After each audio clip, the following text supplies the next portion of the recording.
And but before we start, before you sharing your journey, your story, for who are listening and watching, why Papi?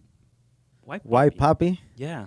Honestly, man, it's this name I never planned this name. This name El Body Barber. Uh huh. I worked with him at my beginnings of my career, and he was the one that put me that name. When I walked in the barbershop he was working at, I was my Instagram was Henry Blendzz, simple. He was like, first we got to change this name. This is not gonna take you nowhere. It's too simple, it's too much of a Catchy. bunch. So we need he had a way put away the poppy part, but he already had his name building up, so he couldn't use it. He's like, here, I'm gonna give you this idea, and man, it's funny, it's catchy, It fits your it has a lot of character. things, and then throughout the years, people don't even call me Henry anymore. Everything is Poppy or Papi, Poppy Papi, Blendzz Papi. because it's just funny, you know what I'm saying? And now I'm known as Poppy For me, it Blendzz. was very creative in a way. Uh, Before we start, I need you to share your story. Who is Papi Blendzz? Where you coming from? Where you originally from? Okay, Talk about family, your background. sure, yeah. Well, Poppy Blendzz, before Poppy Blendzz, there's Henry, you know.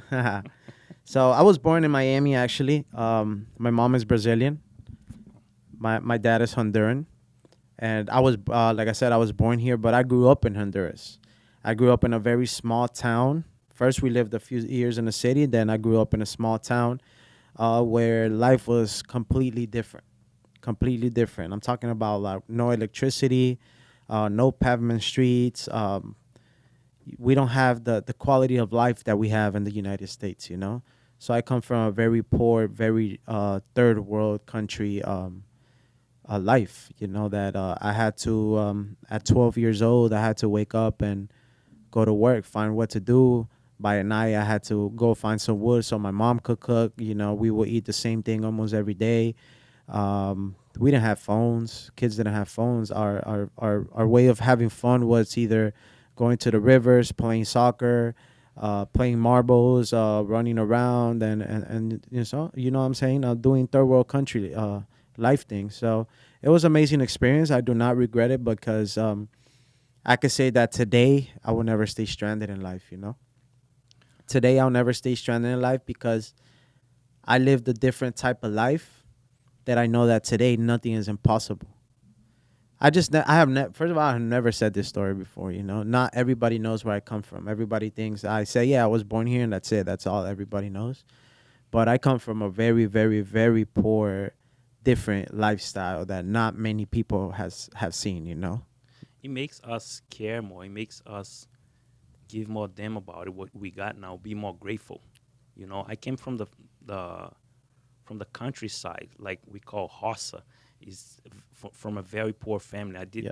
I relate a lot because we used to play marbles all day, soccer all day, no iPhones, no iPads, nothing back then, just out there all day. So to me now, you know what I'm saying? Now I'm back in my country where I was born. Obviously, as you were born here, people thinks that you're oh my god, you're everything. But no, you could be set back in life, you know what I'm saying? And to me it wasn't a setback though, because it taught me how to get through to actual life, because now that I live in the United States, I see the difference. And I realize that so many people complain. So many people, "Oh, my phone is messing up." But you go to the store and grab one right quick.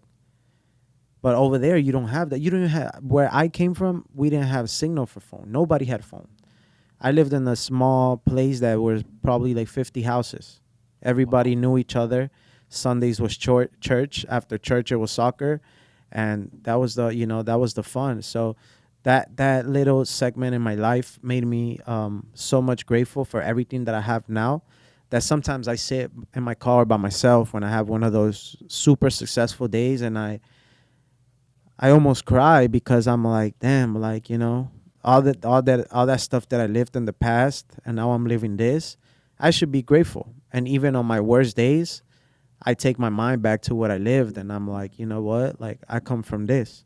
And today I have this. I shouldn't be crying because there's still people living that type of lifestyle that I lived, and they don't have the opportunity to stand where we stand today, stand where I stand today. So me being here today, like, I can't complain. Everybody complains about stuff, but sometimes I complain and I check myself. Well, it's great you sharing that because not a lot of people know that about yourself. Yeah. I have a question for you. So your mom is Brazilian, right? Yes. What about your dad? Honduran. Honduran. And that's why you live in Honduras for And a that's why while. we moved into Honduras because so my dad is there used to be four brothers. Three of them passed away. So my grandma was asking my dad, "Oh, come back, live with us, do this, do that," and we moved over there, and we moved to the city, and then in the city, my parents had a super horrible, how you saw fallback. They had a horrible fallback where the store that they had it just broke.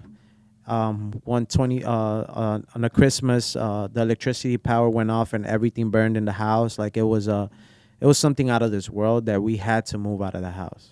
Wow. So it was more of a well, people don't believe in voodoo or brujeria. I don't know how to you know what I'm Voodoo, saying? voodoo, Yeah. uh-huh. It was something. Supposedly it was something like that, very very bad, but Wow. you know, it's things that you live and learn, man, and then you appreciate where you stand today.